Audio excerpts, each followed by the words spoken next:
أعوذ بالله من الشيطان الرجيم. بسم الله الرحمن الرحيم. ثم دنا فتدلى فكان قاب قوسين أو أدنى. وعن أنس رضي الله تعالى عنه قال: قال النبي صلى الله عليه وسلم: أوتيت بالبراق وهو دابة أبيض طويل فوق الحمار ودون البغل.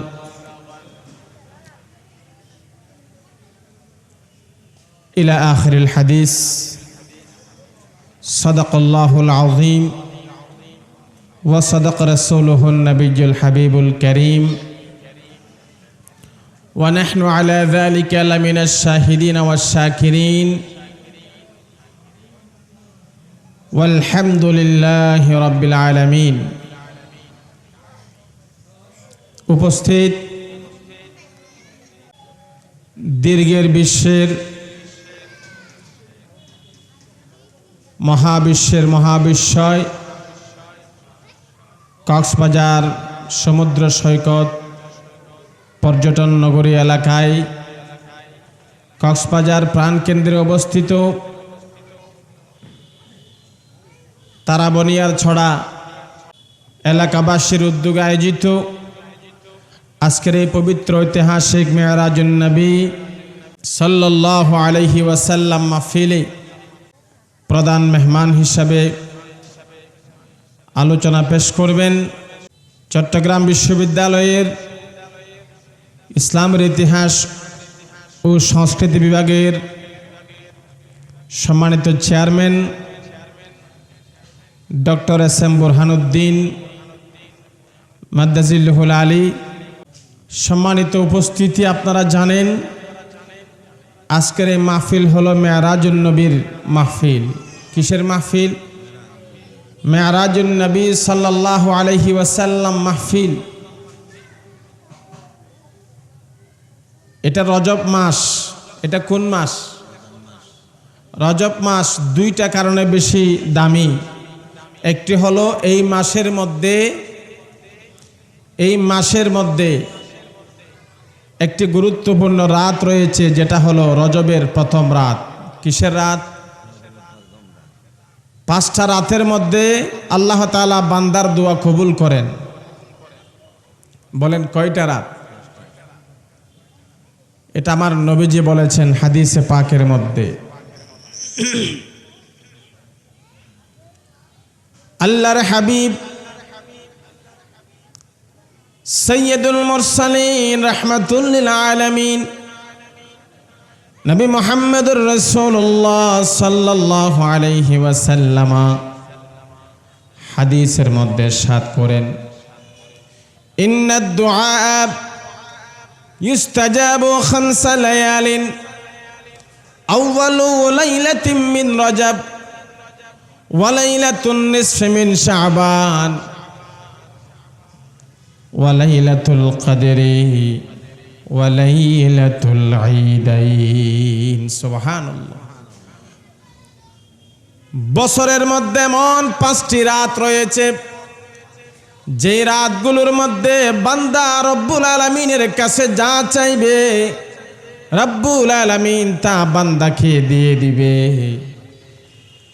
একটা হলো রজবের প্রথম রাত, 2 নাম্বার হলো নিসফে শাবানের রাত, 3 নাম্বার হলো লাইলাতুল কদরের রাত, 4 নাম্বার হলো ঈদুল ফিতরের আগের রাত, 5 নাম্বারে হলো ঈদুল আজহার আগের রাত। সর্বমোট কয় রাত? 5টা রাত। বান্দা আল্লাহর কাছে যা চাইবে আল্লাহ রাব্বুল আলামিন তাই দান করবেন। সুবহানাল্লাহ। প্রিয় হাজরিন, এই রজব মাস আরেকটি দামি হলো এই রজব মাসের মধ্যে সংগঠিত হয়েছে মেরাজ। কি সংগঠিত হয়েছে? মেরাজ সংগঠিত হয়েছে। এই মেরাজের মাস, এটা হলো মেরাজের মাস। কিসের মাস? মেরাজের মাস। এই মেরাজ সংগঠিত হয়েছে নবুয়তের 10ম বৎসরে, হিজরতের পূর্বে।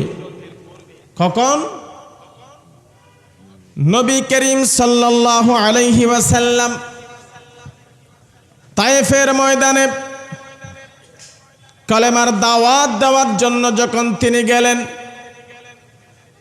দীর্ঘ 10 দিন যাবৎ কলেমার দাওয়াত মানুষের কাছে পৌঁছে দেওয়ার পরেও কোনো মানুষ আল্লাহর নবীজির হাতে কলেমা পড়ে মুসলমান হয় নাই। কিন্তু আমার ভাইয়েরা, মক্কার কাফেরেরা আমার নবীজির উপরে দুষ্ট বালকদের লেলিয়ে দিয়ে পাথরের আঘাতে আমার নবীজি রক্ত মোবারক ঝরিয়েছে। আল্লাহর হাবিব সাল্লাল্লাহু আলাইহি সাল্লাম ওই কাফেরদের কঠিন অবস্থা থেকে নিজেকে সংরক্ষিত রাখার জন্য একটা খেজুর বাগানের মধ্যে চলে গেলেন। ওই খেজুর বাগানটা ছিল উতবা এবং সাইবার বাগান। ওই উতবা এবং সাইবার বাগানের যে পাহারাদার ছিল, ওই খেজুর বাগানের পাহারাদার ছিল ইয়ামন দেশের লোক।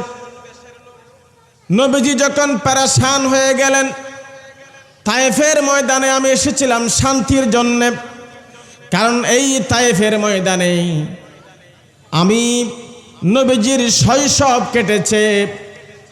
হালিমাতুস সাদিয়া রাদিয়াল্লাহু তাআলা আনহার দুগ্ধ পান করার সেই বয়সটা এই তায়েফের ময়দানে আমার কেটেছে। এইখানে কিছু মানুষ মুসলমান হবে, ঈমান আনবে।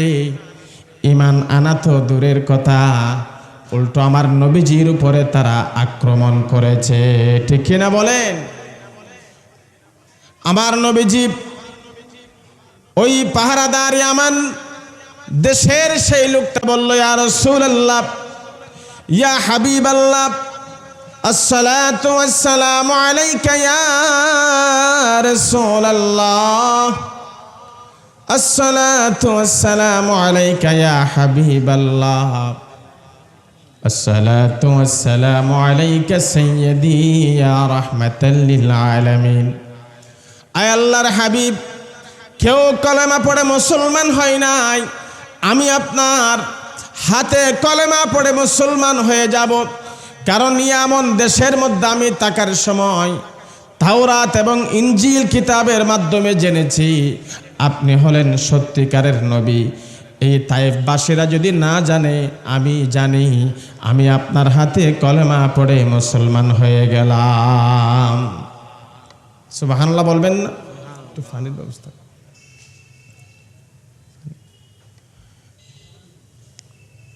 সম্মানিত উপস্থিতি, বলতে চেয়েছিলাম সেই তায়েফের ময়দানে কম সংখ্যক ব্যক্তি মুসলমান হওয়ার কারণে নবীজি যখন মনের মধ্যে একটা পেরেশান নিয়ে আসলেন, তখন একটা আকাশ থেকে মেঘমালা আমার নবীজির কাছে আসলো। ওই মেঘমালা আওয়াজ শুরু করে দিল, ইন্নাল্লাহা ইয়াকরাউকাস সালাম। আল্লাহ তাআলা আপনি নবীকে সালাম দিয়েছেন। সুবহানাল্লাহ। কি দিয়েছেন? সালাম দিয়েছেন। আল্লাহ তাআলা কাকে সালাম দিয়েছেন? আমরা যে নামাজ পড়ে, নামাজের ভিতরে আমার নবীজিকে সালাম দেওয়া হয়েছে, আছে না নাই?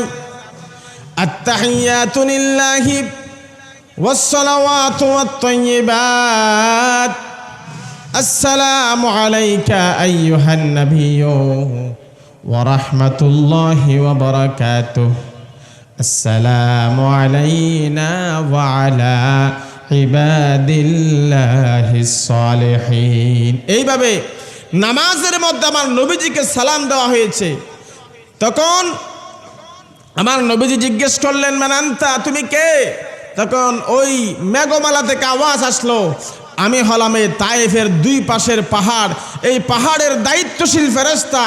রসুল, আপনি যদি বলেন আমি এই দুইটা পাহাড় একসাথে করে এই তায়েফবাসীকে ধ্বংস করে দেব। আমার নবীজি অন্যান্য পয়গম্বরের কাছে যখন গজব নিয়ে আসা হতো, তারা নিজেরাই গজব আল্লাহর কাছ থেকে চেয়ে নিত। যেভাবে নূহ আলাইহিস সালাম বলেছেন, ওয়াকালা নূহুর রাব্বি লা তাদার আলাল আরদি মিনাল কাফিরিনা দাইয়ারা। নূহ আলাইহিস সালাম আল্লাহর পক্ষ থেকে আযাব চেয়েছিলেন। মূসা আলাইহিস সালাম আল্লাহর পক্ষ থেকে আযাব চেয়েছিলেন, যার কারণে আমার আল্লাহ দিয়েছিলেন ফাআরসালনা আলাইহিমুত তুফানা ওয়াল জারাদা ওয়াল কুম্মালা ওয়াদ-দাফাদিআ ওয়াদ-দামা আয়াতিম মুফাসসালাত। সুবহানাল্লাহ। অনেক প্রকার গজব এই আয়াতে বলা হয়েছে, আল্লাহ তাআলা পাঠিয়েছেন। কিন্তু আমার নবীজির কাছে গজব নিয়ে আসার পরেও আমার নবীজি বললেন, আল্লাহুম্মা ইহদি কওমি ফাইন্নাহুম লা ইয়ালামুন। আল্লাহ, আমার কওমেরা বুঝে না, আমার কওমের উপর তুমি হেদায়েত দাও। আমার কওম বুঝে না, যদি আজকে তাদেরকে ধ্বংস করে দিই, এই কাফেরদেরকে যদি আমি আজকে গজব দিয়ে যদি ধ্বংস করার সুযোগ করে দিই, অন্তত তার সন্তানের সন্তানের সন্তান মুসলমান হওয়ার সুযোগ থাকলে সে আর সুযোগ পাবে। এটাই ছিল আমার নবীজির দয়া। দয়াল বান্দার নবী, দয়ালু নবী, সমস্ত নবীদের থেকে এক্সেপশনাল নবী ছিলেন নবী মুহাম্মদুর রাসূলুল্লাহ। সবাই পড়েন সাল্লাল্লাহ। সেই নবীজির মেরাজ, ওখান থেকে ওই ফেরেশতা বলল, আনা মালাকুল জিবাল, আমি হলাম এই পাহাড়ের ফেরেশতা। আল্লাহ বলেছেন, এতদিন আপনি নবীজিকে না দেখে কলেমার দাওয়াত দিয়েছেন, এখন আল্লাহকে দেখে তারপরে কলেমার দাওয়াত দিবেন। সুবহানাল্লাহ। এটাই হলো মেরাজের প্রেক্ষাপট। মেরাজের রজব নিতে আপনি দয়াল নবীকে দাওয়াত দিয়ে নিয়ে গেলেন আর সপাকে। মেরাজের রজনীতে আপনি দয়াল নবীকে দাওয়াত দিয়ে নিয়ে গেলেন আর সপাকে। রবে তাআলা আপনাকে দিয়েছেন সালাম, ইয়া নবী পড়ুন, ইয়া নবী সালাম আলাইকা, ইয়া নবী সালাম আলাইকা, ইয়া হাবিব সালাম। আসসালাতু ওয়াসসালাম ইয়া নবী খায়রুল আনাম। আসসালাতু ওয়াসসালাম ইয়া নবী খায়রুল আনাম। ইয়া নবী সালাম আলাইকা, ইয়া হাবিব সালাম।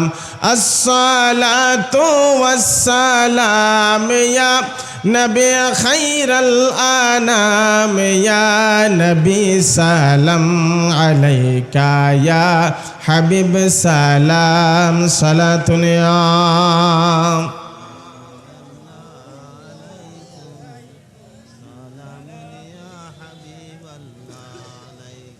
सलामुन पर दरूदुन पर सदा है, बशर होकर बशर से जो जुदा है। सलातुन या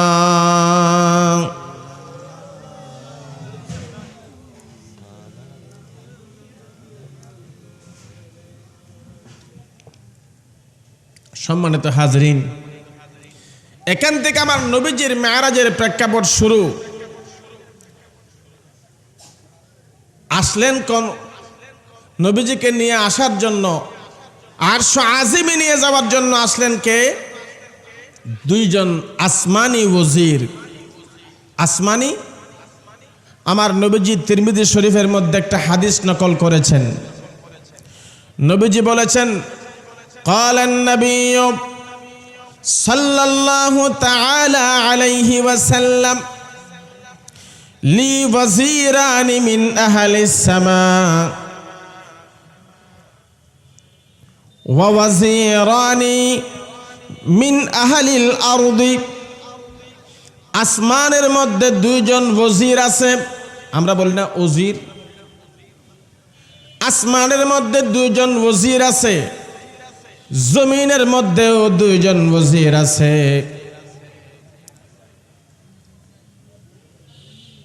কারা সেই ওজির? মিন আহলিস সামাই ফাজিবরিল ওয়া মিকাইল। আসমানের দুজন ওজির হলো জিবরাইল এবং মিকাইল আলাইহিমাস সালাম। আর জমিনের দুইজন ওজিরকে নবীজি হাদিসে পাকের মধ্যে বলেন, ওয়া ওয়াজিরায়া মিন আহলিল আরদি ফাআবু বকর ওয়া উমর। জমিনের দুইজন ওজির হলো সিদ্দিক আকবর এবং ফারুক আজম রাদিয়াল্লাহু তাআলা আনহুমা। উচ্চ আওয়াজে বলুন সুবহানাল্লাহ। তাহলে আসমানের দুইজন ওজির হলো জিবরাইল এবং মিকাইল, আর দুনিয়ার এই জমিনের মধ্যে দুইজন ওজির হলো আবু বকর সিদ্দিক এবং ফারুক আজম। জুরহান সুবহানাল্লাহ। সম্মানিত উপস্থিতি,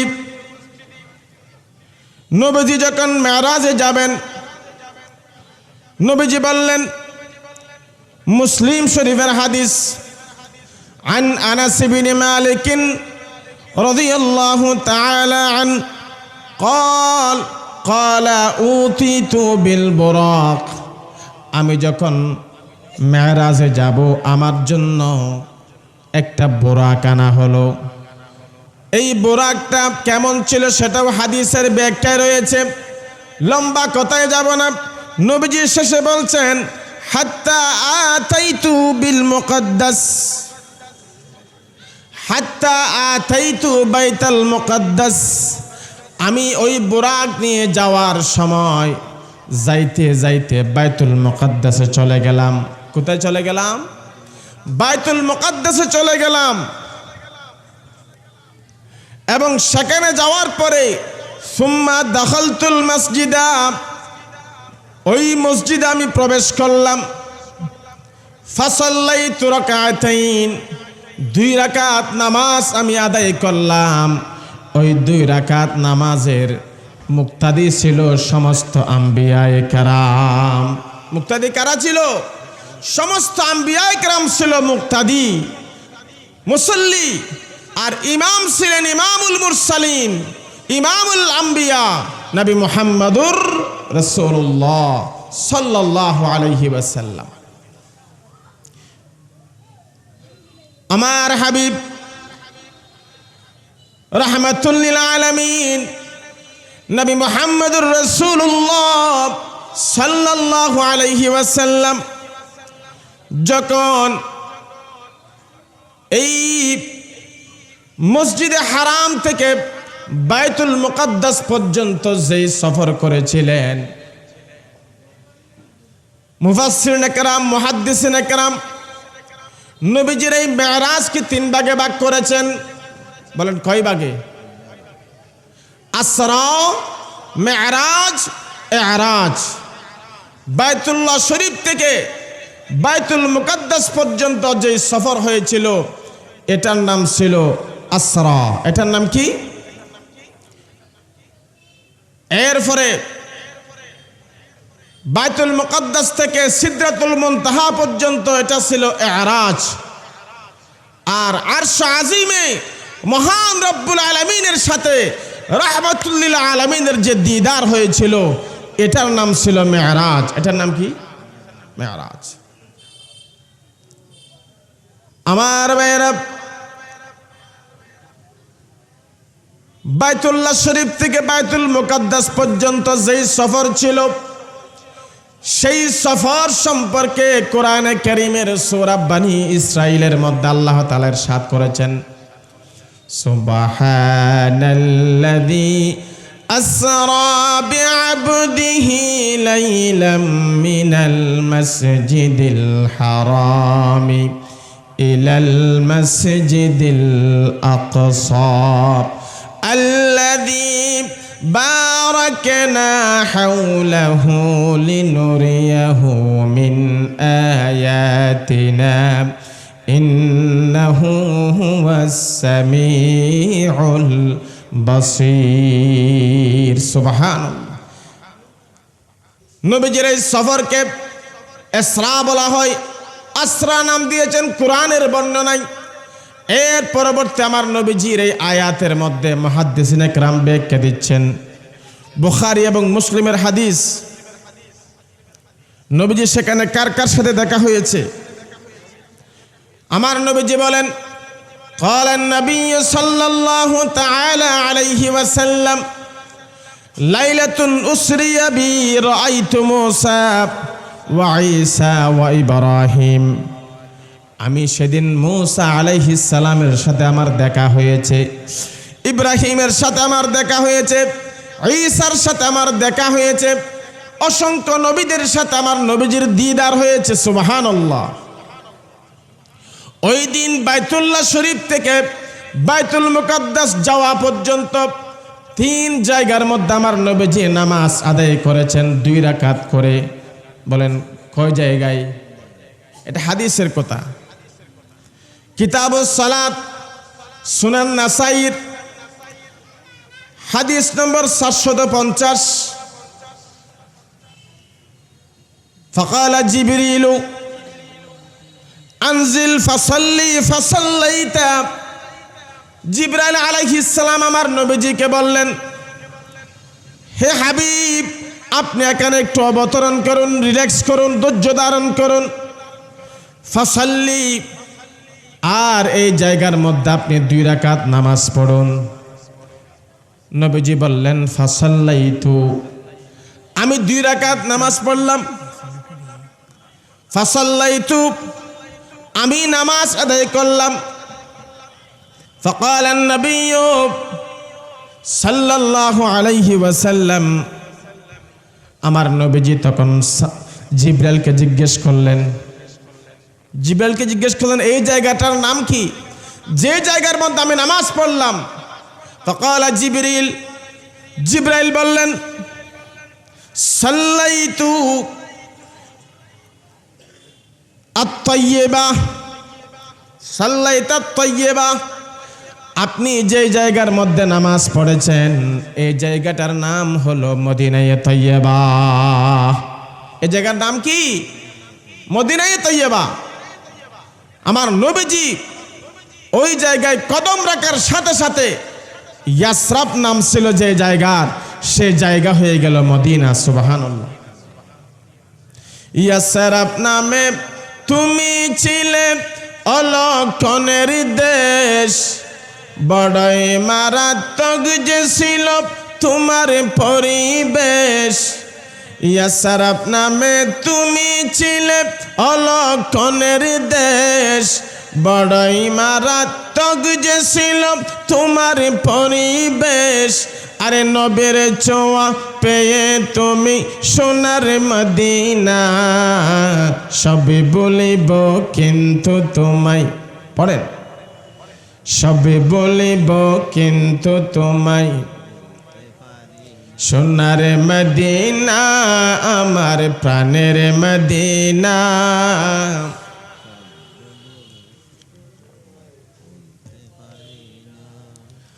আর সমওয়াল্লার চেয়ে দামি তুমি হও, খোদার সৃষ্টিতে তুমি শ্রেষ্ঠ ভূমি হও।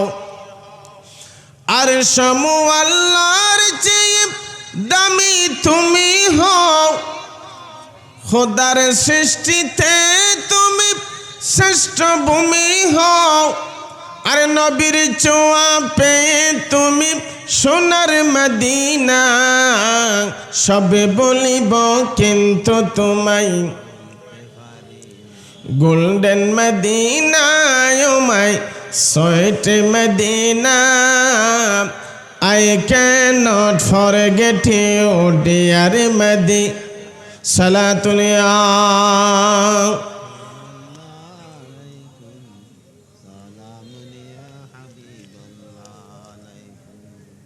সম্মানিত হাজরিনে মাজলিস, খেয়াল করুন, নবীজি সেখানে প্রথম নামাজ পড়লেন। আপনাদের মনে রাখতে হবে, বাইতুল্লাহ শরীফ থেকে বাইতুল মুকাদ্দাস পর্যন্ত কয় জায়গা নামাজ পড়েছেন? 3 জায়গার মধ্যে আমার নবীজি নামাজ পড়েছেন। একটা হলো মদিনাই তৈয়বা, 2 নাম্বার হলো ওয়াসাল্লাইতু বিতুরি সিনা, 2 নম্বরে আমার নবীজি নামাজ পড়েছেন তুরে সিনার মধ্যে। সুবহানাল্লাহ। কোথায় নামাজ পড়েছেন? তুরে সিনার মধ্যে। তুরে সিনা এটা কি জিনিস? হাদিসের মধ্যে রাবি এটাও বলেছেন, হাইসু কাল্লামাল্লাহু মুসা আলাইহিস সালাম, যে তুরে সিনার মধ্যে হযরতে মুসা আলাইহিস সালাম আল্লাহর সাথে কথা বলেছেন। সুবহানাল্লাহ। ওই জায়গার মধ্যে আমার নবীজি 2 রাকাত কি পড়েছেন? নামাজ পড়েছেন। 3 নাম্বার হলো ওয়াসাল্লাইতু বিবাইতিল লাহাম, বাইতে লাহামের মধ্যে আমার নবীজি নামাজ পড়েছেন। যে বাইতুল লাহাম, ওই বাইতুল লাহাম কি? হাদিসের মধ্যে আমার নবীজি বলছেন ওই বাইতে লাহাম হলো হাইসু ওলিদা ঈসা আলাইহিস সালাম, যেখানে ঈসা আলাইহিস সালামের ভেলাদত হয়েছিল সে জায়গার মধ্যে আমি নবীজি 2 রাকাত নামাজ পড়লাম। সুবহানাল্লাহ। প্রিয় হাজরিন, সূরা নজমের মধ্যে সেই সম্পর্কে আল্লাহ তাআলা কোরআনে বলেছেন, মা দাল্লা সাহিবুকুম ওয়া মা গাওয়া ওয়া মা ইয়ানতিকু আনিল হাওয়া ইন হুয়া ইল্লা ওয়াহয়ুন ইউহা আল্লামাহু শাদীদুল কুওয়া যু মিররাতিন ফাস্তাওয়া ওয়া হুয়া বিল উফুকিল আ'লা সুম্মা দানা ফাতাদাল্লা ফাকানা কাবা কাউসাইনি আও আদনা। আমি ওই দিকগুলোর তর্জমা করলে সময় পাবো না। আমি সরাসরি আলোচনা সংক্ষেপ করার স্বার্থে আমি চলে যাচ্ছি। নবীজি সাল্লাল্লাহু আলাইহি সাল্লাম এভাবে যাইতে যাইতে যখন চলে গেলেন কোথায়? সিদরাতুল মুনতাহায়। সিদরাতুল মুনতাহা থেকে তার আগে 7 আসমান আমার নবীজি ভ্রমণ করেছেন। বলেন কয় আসমান? 7 আসমান আমার নবীজি ভ্রমণ করেছেন। বুখারী শরীফের প্রথম খণ্ড 548 পৃষ্ঠার মধ্যে হাদিস আছে, ফান্তালাকান নাবিয়্যু সাল্লাল্লাহু আলাইহি ওয়াসাল্লাম ওয়া জিবরিল আলাইহিস সালাম ইলাস সামাইল আউয়াল ওয়ালাকিয়ান নাবিয়্যু সাল্লাল্লাহু আলাইহি ওয়াসাল্লাম আদম। সুবহানাল্লাহ। আমার নবীজি এবং জিবরাইল প্রথম আসমানে যখন গেলেন, যাওয়ার পরে সাক্ষাৎ হলো আমাদের প্রথম নবী জাতি, আমাদের আদি পিতা আমরা যাকে বলি সাইয়্যিদানা আদম আলাইহিস সালাম। কার সাথে দেখা হলো? আদম আলাইহিস সালামের সাথে দেখা হলো। সুম্মান তালাকা ইলাস সামাইস সানি, দ্বিতীয় আসমানে যখন গেল, লাকিয়ান নাবিয়্যু সাল্লাল্লাহু আলাইহি ওয়াসাল্লাম ঈসা ওয়া ইয়াহইয়া, 2 জন পয়গম্বরের সাথে দ্বিতীয় আসমানে সাক্ষাৎ হলো। একজনের নাম ছিল ঈসা আর একজনের নাম ছিল ইয়াহইয়া। ঈসা আলাইহিস সালাম কোন আসমানে আছে? কোরআনে কারীম আল্লাহ তাআলা বলেছেন ওয়া রাফা'নাহু মাকানান আলিয়া, তাকে উঁচু জায়গা, উঁচু স্থানে উঠিয়ে নেওয়া হয়েছে, কিন্তু কোন জায়গায় নেওয়া হয়েছে হাদিসে পাওয়া যায় দ্বিতীয় আসমানে ঈসা আলাইহিস সালাম এবং ইয়াহইয়া আলাইহিস সালাম এই দুইজন পয়গম্বরের সাথে আমার নবীজির দিদার হয়েছে। সুবহানাল্লাহ। আর আসমানবাসীর আমার নবীজিকে তালা আল বদর জানাচ্ছে, তালা আল বদর আলাইনা মিন সানিয়াতিল ওয়াদা ওয়াজাবা শুকরু আলাইনা মাদাআ লিল্লাহি দাহা। আছে না নাই? এই তালা আল বদর জানিয়ে জানিয়ে অনেকে আবার মারহাবা জানাচ্ছে, মারহাবা ইয়া মারহাবা ইয়া মারহাবা রাহমাতাল লিল আলামিন মারহাবা। এইভাবে বিভিন্ন ভাষায়, আসমানি ভাষায় ফেরেশতাগণ আমার নবীজিকে সালাতুস সালাম নিবেদন করছে। সুবহানাল্লাহ। এই বাইতুল্লাহ শরীফ থেকে বাইতুল মুকদ্দাস পর্যন্ত, প্রথম আসমান পর্যন্ত যেই নবীজির সফরটা ছিল, এটার নাম ছিল কি বলছিলাম? বাইতুল মুকদ্দাস পর্যন্ত আসরা, সেখান থেকে সিদরাতুল মুনতাহা পর্যন্ত ইরাজ, আর আরশ আজিমে নবীজির সাথে দেখা হয়েছিল আল্লাহর সাথে, সেটার নাম হলো মেরাজ। সুবহানাল্লাহ। প্রিয় হাজরিন, নবীজি এবার তৃতীয় আসমানে গেলেন। সুম্মান তালাকা ইলা সামাইস সালিস লাকিয়া ইউসুফ। তৃতীয় আসমানে যখন আমার নবীজি গেলেন, দেখা হলো ইউসুফ আলাইহিস সালামের সাথে।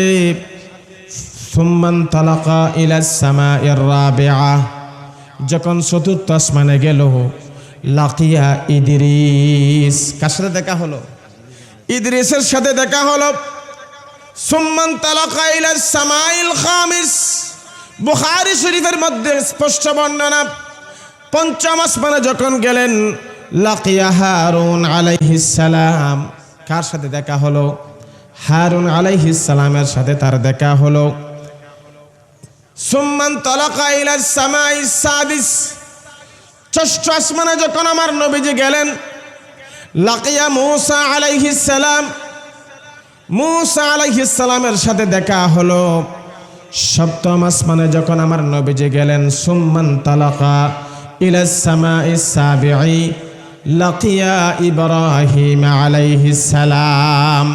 সপ্তম আসমানে আমার নবীজি যখন গেলেন, দেখা হয়ে গেল আমার নবীজির সাথে জাতির পিতা ইব্রাহিম আলাইহিস সালাম। উচ্চ আওয়াজে বলুন সুবহানাল্লাহ। যাইতে যাইতে সিদরাতুল মুনতাহা পর্যন্ত যাওয়ার পরে সেখান থেকে আর জিব্রাইলও যাওয়ার সুযোগ আছে নাকি? জিবরিল রহে বুরাক তকে রব রব আগে জান সকে। জিবরিল রহে বুরাক তকে রব রব আগে জান সকে। रब्बी उदनु मिन्नी हबीबी कहे तेरे कुर्ब खुदा का क्या कहना। आई नूर मोहम्मद सल्ले अला, पढ़ुन, आई नूर मोहम्मद सल्ले अला। सुबहानल्लाह सुबहानल्लाह। जिब्रील रहे बुर्राक तके रब रब आगे जान सके। रब्बी उदनु मिन्नी हबीबी कहे तेरे कुर्ब खुदा का क्या कहना। आई नूर मोहम्मद सल्ले अला। सुबहानल्लाह सुबहानल्लाह। सलातुनिया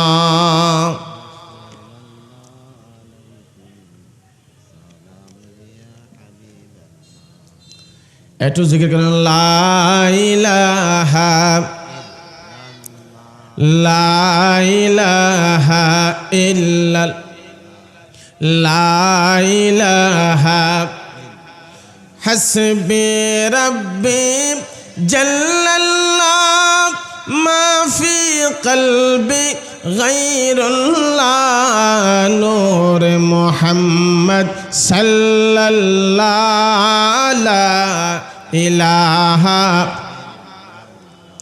হক লা ইলাহা লা ইলাহা লা মাওজুদা ইল্লাল্লাহ লা মাকসুদা ইল্লাল্লাহ লা মা'বুদা ইল্লাল্লাহ লা ইলাহা ইল্লাল্লাহ হাসবি রাব্বি জাল্লাল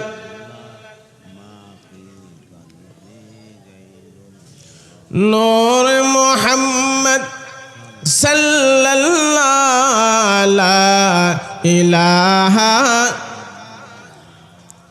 আনতাল হাদি আনতাল হুব লাইসাল হাদি ইল্লাহু আল্লাহ সর্ব শক্তিমান বান্দার প্রতি দয়াবান প্রিয় নবীকে করলেন দান তিনি মোদের নবী জান হাসবি রাব্বি জাল্লাল মা ফি কলবি গায়রুল্লাহ নূর মুহাম্মদ সাল্লাল্লাহু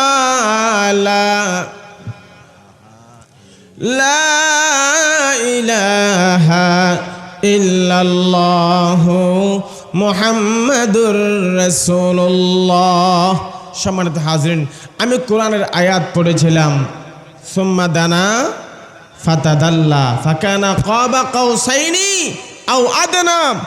এই আয়াতের তাফসিরে রাইসুল মুফাসসিরিন হযরত আব্দুল্লাহ ইবনে আব্বাস রাদিয়াল্লাহু তাআলা তার তাফসির ইবনে আব্বাসের মধ্যে লিখেছেন ওয়াকালা ইবনু আব্বাস হুয়া মুহাম্মাদুন দানা ফাতাদাল্লা মির রাব্বি ওয়াকিলা মা'না দানা কারুবা ওয়া তাদাল্লা যাদা ফিল করবি ওয়াকিলা হুমা বিমা'না ওয়াহিদুন আই ওয়া কাররাবা ওয়া হাকা ওয়া মাকা ওয়াল মা ওয়া দাওয়া আন ইবনে আব্বাস হুয়া রাব্বু দানা মিন মুহাম্মাদিন ফাতাদাল্লা আই আমরুহু বিহুকমি। জুড়ে বলুন সুবহানাল্লাহ। ইমাম আবু আব্দুল্লাহ আল কুরতুবী তাফসিরে কুরতুবী শরীফের মধ্যে বলেছেন ফাকানা কাবা কাউসাইনি আও আদনা আই কানা মুহাম্মাদুন মির রাব্বি আও মিন জিবরিল আলাইহিস সালাম। বিভিন্ন তাফসিরে বিভিন্ন কথা বলেছেন। সবচেয়ে সর্বশ্রেষ্ঠ গ্রহণযোগ্য কথা হলো আমার নবীজির সাথে আমার আল্লাহর সাথে এমনভাবে সাক্ষাৎ হয়েছে, ধনুক দেখেছেন একটা আরেকটার সাথে কত কাছে না, সেই রকম আমার নবীজির সাথে আমার আল্লাহর দিদার হয়েছে। সুবহানাল্লাহ। কেমন দিদার হয়েছে? কোরআনে কারীমের সূরাতুন নাজম আল্লাহ তাআলা ইরশাদ করেছেন আমার রাসূল যে দেখেছেন এটা কি তোমরা স্বীকার করবে? আফাতুমারুনাহু আলা মা ইয়ারা, নবীজি যা দেখেছেন তা কি তোমরা স্বীকার করবে? ওয়ালাকাদ রাআহু নাজলাতান উখরা, আর আমার আল্লাহর সাথে আমার নবীজির একবার নয় দুইবার নয় নামাজের যে বিষয়টা 50 ওয়াক্ত ছিল এটা কমাইতে আল্লাহর হাবিব সাল্লাল্লাহু আলাইহি ওয়াসাল্লাম 9 থেকে 10 বার আমার নবীজি এবং আল্লাহর সাথে দিদার হয়েছে। সুবহানাল্লাহ। সম্মানিত হাজরিন, এখন কথা হলো এই মেরাজ নিয়ে আমরা কি শিক্ষা অর্জন করতে পারি? উম্মতে মুহাম্মদীর জন্য কি শিক্ষা রয়েছে, কি শিক্ষা আমরা অর্জন করতে পারি, এটা আমাদের জানার দরকার আছে না নাই? আমার আল্লাহর এবং নবীজির মধ্যে যেই দিদার হয়েছে সে জায়গা থেকে আসার পরে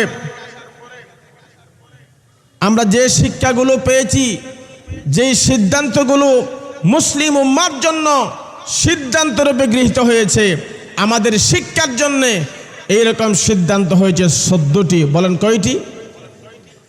মেরাজের মাধ্যমে মুসলিম উম্মার জন্য আমরা কি পেলাম, কি নিয়ামত আমরা পাবো, এখান থেকে আমাদের শিক্ষা কি ব্রত হাসিল করতে পারি, আমাদের কি আমল করতে হবে।